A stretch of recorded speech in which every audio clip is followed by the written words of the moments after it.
let's move on to the next conversation, which is the Afcon report. The Gambia had a mixed feeling in the past Afcon. The first one was a great one, great success, unexpected.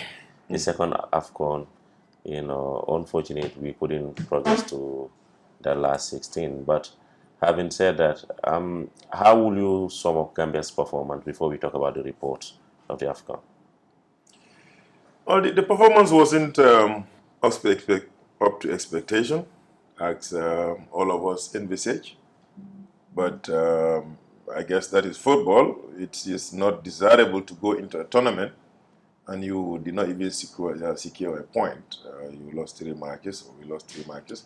That is not what anybody would wish. And of course, coming on the heels of previous AFCON, where we went all the way to the quarterfinal, which was our first AFCON.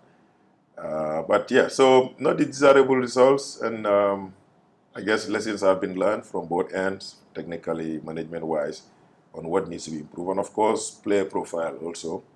But a lot of things were involved as well. Some of us, we all know, I guess.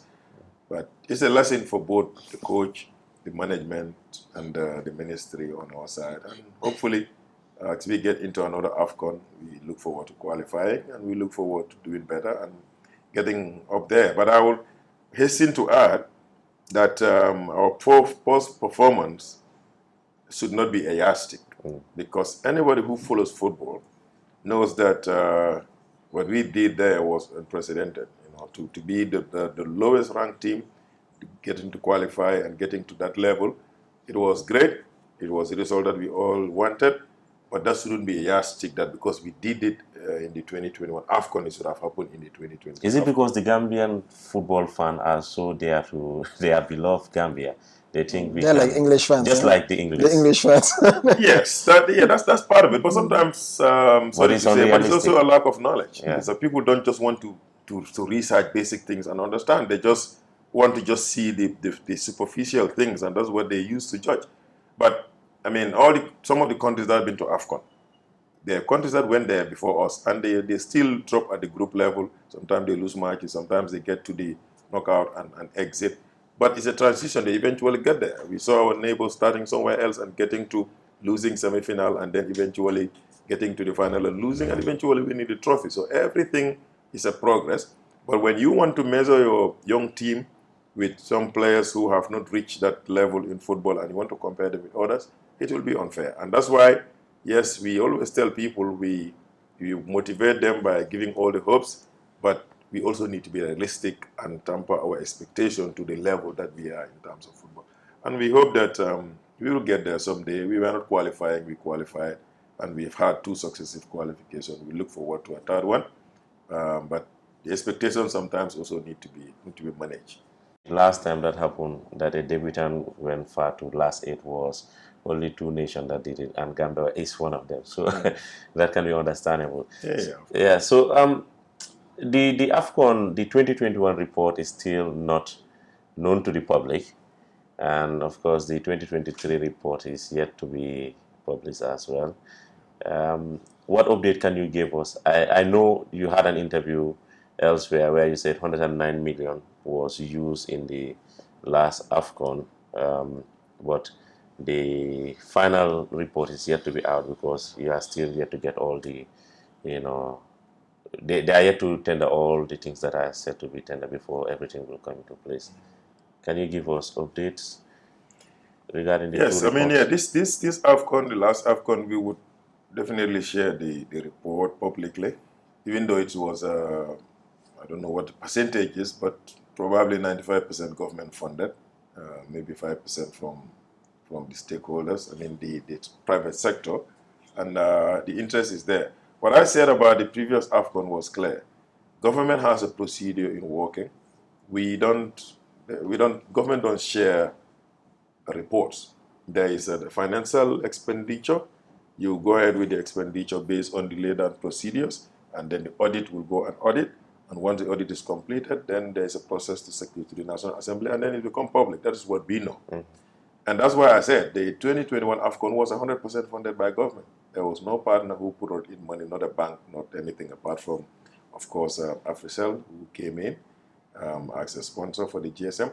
But this time around, we saw banks coming in. We saw some other private sector also supporting. And same thing with QCell around this time around. So we would make it public. Government put in a 200 million and plus orders. And we raised the revenues, like I said. And the report is ready. The Finance Committee has eventually finalized all the reports. And we are going to have an NCC meeting to submit it, like a final NCC meeting, to submit it to the NCC. And then we're organizing a reception for all the sponsors in one night and then give them recognition. And then there we will make the report public. And then we launch the next phase of our Afcon qualifier. So it will definitely come public. Let me take you back to the first Afcon 2021. You talked about, how the audit will do their work. You pass your finances to audit will do their work, and it will pass to the National Assembly. But this was never done in the first Afcon. Or perhaps maybe I was not around. What was not done? I mean, pass it to the National Assembly and then... No, it has not reached that level yet. Exactly. We're talking about 2021 Afcon, Honorable Minister. Don't you think, the public ought to know, or even the National Assembly, through where we can go and get some of this information? Because it will be absorbed to get into the first Afcon, second Afcon, and yet still, even after the second Afcon, the first Afcon report is still not out, for people to see what was spent and how much was remaining. And now we are talking about after. In fact, we are now into the stage of after second Afcon. That's the financial report? Yes. No, that's what I'm saying. The financial report is not something that you tell audits come and audit. It's part of an expenditure of an institution, the National Sport Council. Mm-hmm. And whenever it is time for them to audit the 2022 accounts of the institution, that's when they audit. They don't have the only time government does special audits is when there is something and they have an interest in doing it. Then they have what they call special audits that are specific to a particular project. That's how government operates. But otherwise, if you spend money as part of a financial year, the financial year audit will come later on. It doesn't happen right away. So that's what I'm saying. And right now, if you look at it, like this year, they were looking at some 2021 expenditures. They're not looking at 2023. So that is what I'm saying. It was part of a financial year. And when they're auditing that financial year, they audit those. So 2021 is not touched yet, if I understand. In government? Yeah. No, 2022. 2022, I mean, the Afcon, yes. No, not to my knowledge. I'm not sure I have. Okay. I don't know. I mean, I'm not into the administrative. Okay. But the last Afcon report... I'm not into the administrative things. But I know that government, it takes about at least 2 years for them to audit the other year. It's not that when you end this year, they'll come and audit you. Yeah, I understand that as well, with the pack and peck or whatever you call it. So that's how the process is. Yeah, but the audit unit has every right to say we want to audit this particular expenditure of government, and they can go ahead and do that. But we don't have those kind of situations because at least they know what the expenditure. If they have any suspicious or whatever reasonable thing to say we want to do a special audit like what happened with the COVID funds, they can do a special audit for a particular fund. Maybe Afcons should be an exception then. Immediately after Afcon, they have to audit and ask, because the public needs to know, because these are taxpayers' money that was used, No, but even if they audit, it's still, the process is long. Yeah. And that, no. The public funds is government fund. Yeah. That is giving for the expenditure on Afcon. That has nothing to do with like a project or whatever. This is government giving money. Yeah. That's what I'm saying. And government procedure is there.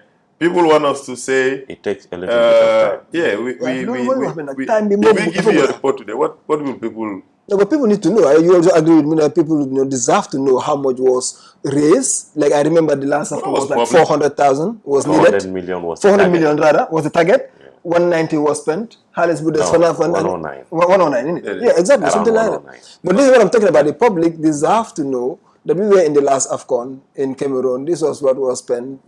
This was what was raised. This is the balance. This is where we're talking about public funds. I agree with the procedure. I agree with the procedure of the audit and everything. But that was done. And the Afcon thing should be exceptional. Huh?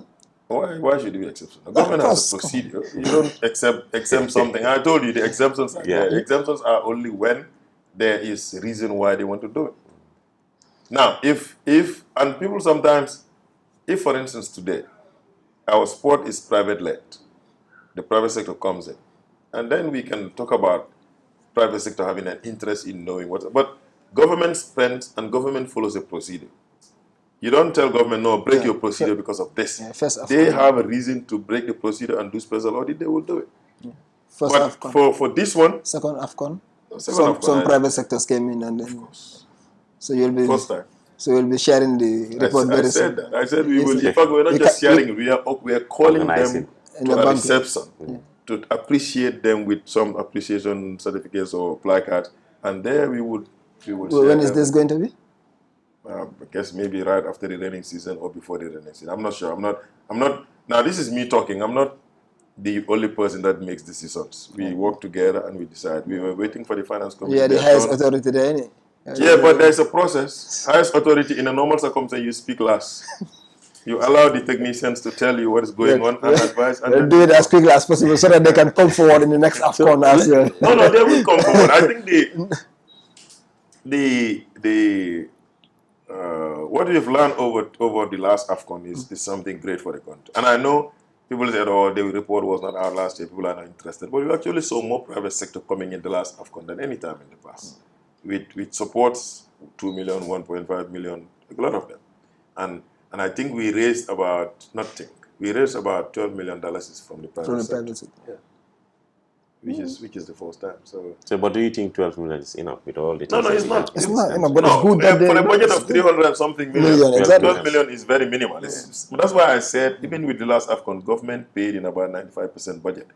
Government is primarily the one financing this process at the moment.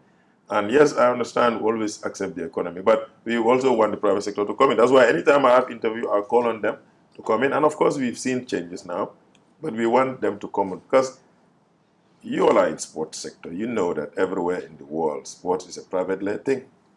The role that government plays here, we shouldn't have been playing that role. But unfortunately, we live in this part of the world, and especially in the Gambia, where sport is not a priority for others when it comes to funding.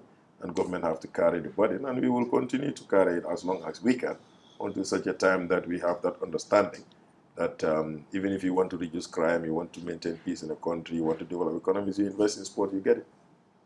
One final question from that. Have they all retired what they are supposed to? I believe so, yes, because if the finance committee is eventually able to finalize their report, it's because every sector, all these subcommittees that had funding and they were supposed to report, must have already reported. Welcome to Properties Gambia Real Estate.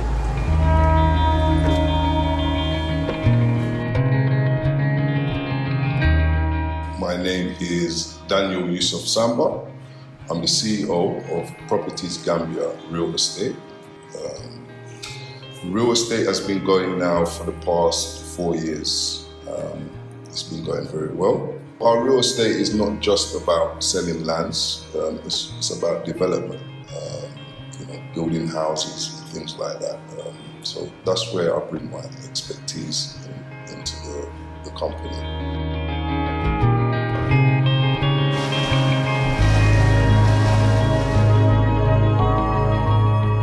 My team, I could not do it without them.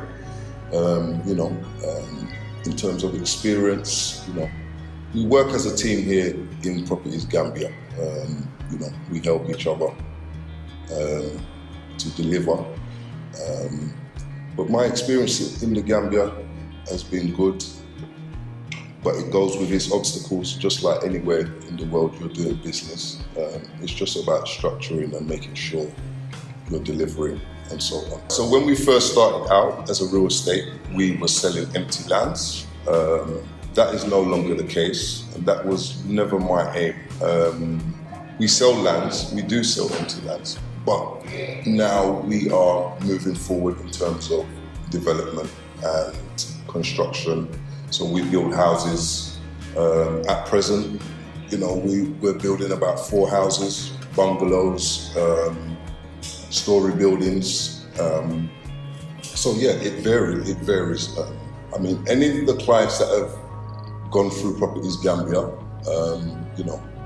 we've always delivered, regardless, on time and paperwork and so on. So, our motto is, you are safe with us. And I'm not just saying that. I work tirelessly to make sure that we deliver. Yes, and there is a lot of real estates in the Gambia. Competition is there, but I think there's just very few that are actually, that can be trusted in the Gambia, unfortunately. But I can assure and detest that, we are definitely one of those that are coming through slowly but surely. With Properties Gambia Real Estate, you are safe with us.